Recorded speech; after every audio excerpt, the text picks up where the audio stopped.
Let's talk about Can-Am X3 connecting rods. Stock rods, aftermarket rods, titanium rods. Ooh.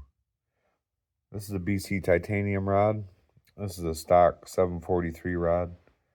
These are the better Can-Am rods. There's a, I believe it's a 740, a little weaker, a little thinner. This is a Carrillo H-beam. These are just rods that I had on hand here.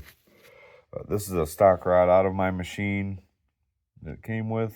It's a 2021 X3 120 horse. I drag race. We'll talk about this rod too. But back to these. Why I chose this. These are super expensive. These are $1,600 set of rods, these titaniums from Brian Crower. But it retains, when you use a aftermarket rod and aftermarket piston, they're both heavier than stock. And most people don't balance the crank, most builders, unless you go with the bigger piston pin stuff. This is an 18. Some people bump them up to a 20 for major boosts, 50 plus pounds. This 46 millimeter turbo probably won't make that. And it'd probably make close, but I don't really feel like I need super heavy 20 millimeter pin rotating assembly and expensive balancing on the crank and all that. So when you use this lighter rod, it's actually lighter than this stock thin rod. With the little bit heavier aftermarket piston, it is really close to the stock bob weight. So let's weigh some rods real quick. Stock rod, 341 grams. Carrillo H-beam, 371 grams. So heavier by a good bit. BC titanium, 304. So lighter than even the stock one, thicker than both of them. The H-beam is a little bit thicker this way across the beam, but H-beams have a ton of material taken out of the center. This is pretty much all the way through. And this indentation here, this relief, it's a lot deeper in a standard Brian Crower MOAR rod. And those are 100 grams heavier. Those are 403. These are supposed to be 303. It weighed 303 on that scale earlier.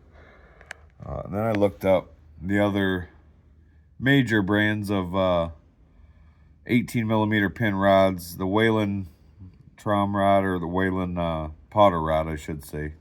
Whelen's pistons are Trom. 399 grams, and the standard BC MOAR 403. So this is by far the lightest. You would think titanium is the strongest.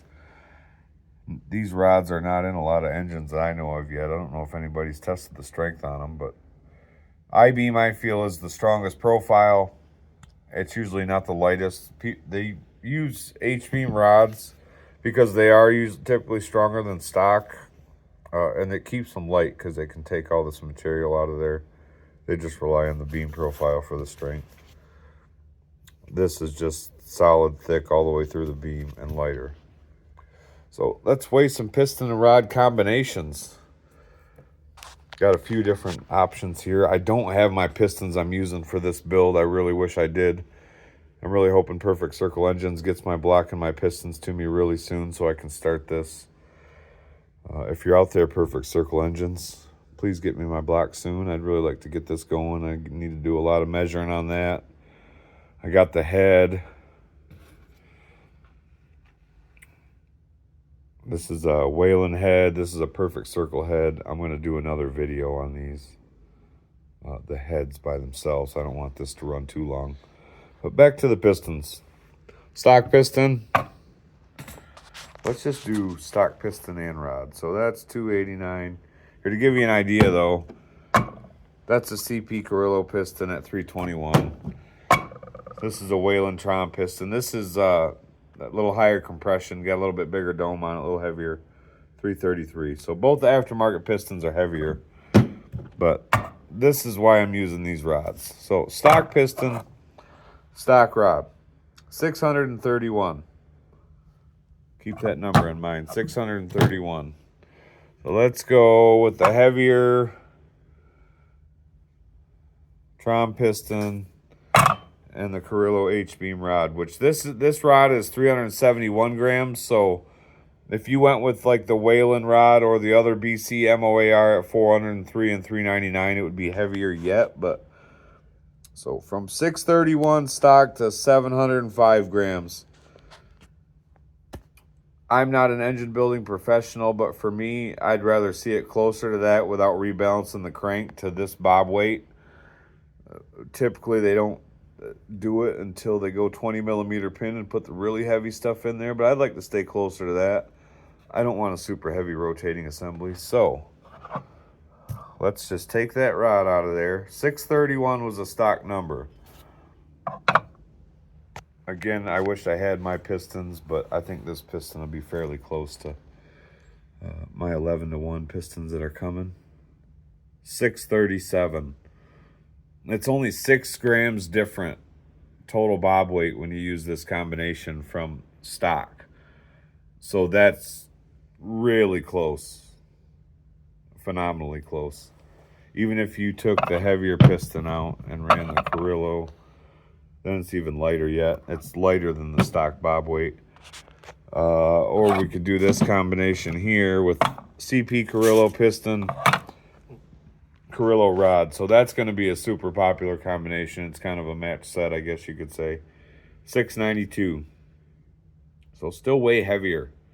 Like 60 grams heavier than stock versus 6. So that's why we're going to be using these Brian Crower titanium rods. Perfect Circle is going to be sending me also some DLC coated pins to use with these. And these are going in a Sea-Doo Spark engine block. Stay tuned for that. Like, subscribe, comment. Follow this engine build. Titanium rods and a Sea-Doo Spark engine block with a Perfect Circle ported head and a Can-Am X3 with a long tube header, side mount turbo, Motec. It's going to be pretty sweet if I can ever get this done. It's been quite a project. Been quite a wait on parts. Perfect Circle got me my head, and they got me these rods that I had ordered in November.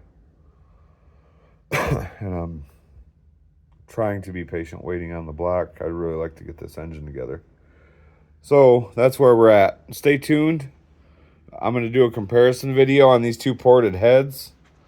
I've got a Whelen V3 head right here and a Perfect Circle ported head. Stay tuned. Like, subscribe. If you want to follow this build, if you want to see me compare these cylinder heads and the port jobs. Again, I'm not an expert. I'm just going off of years of experience as an automotive mechanic, diesel mechanic, power sports mechanic. Done pretty much everything as far as fixing stuff. But I'm not a machinist. Just going off of common sense here.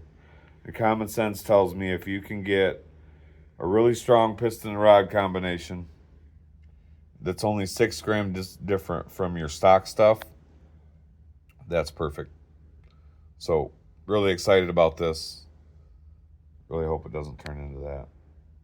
Let's talk about what happened to this real quick before I end this.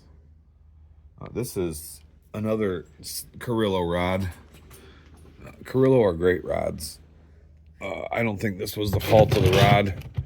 This was a used rod that I put in this engine last winter. It had already been in another engine. The bolts had already been torqued down. So I didn't know what the stock length of the bolt was. You really should check these bolts with a stretch gauge when you're doing aftermarket stuff. That's why those indentations are there. And on the other side there, that's to put a stretch gauge on that across there. When you torque these down, that bolt will get longer. And I didn't do that. I torqued these to a spec with a torque wrench. This engine lasted all year. Won a ton of races, but I don't know if that's what caused this. But I will tell you, I should have used a stretch gauge on that, and I didn't. I should have put new bolts in that rod because I knew it was a used rod, and I didn't. So, always use a stretch gauge.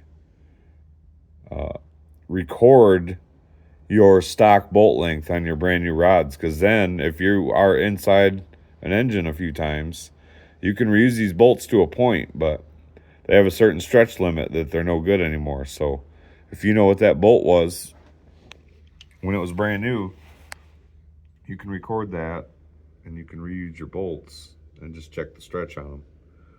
I think after this I might just put new bolts in them every time though. So that's that. Stay tuned for the head porting video.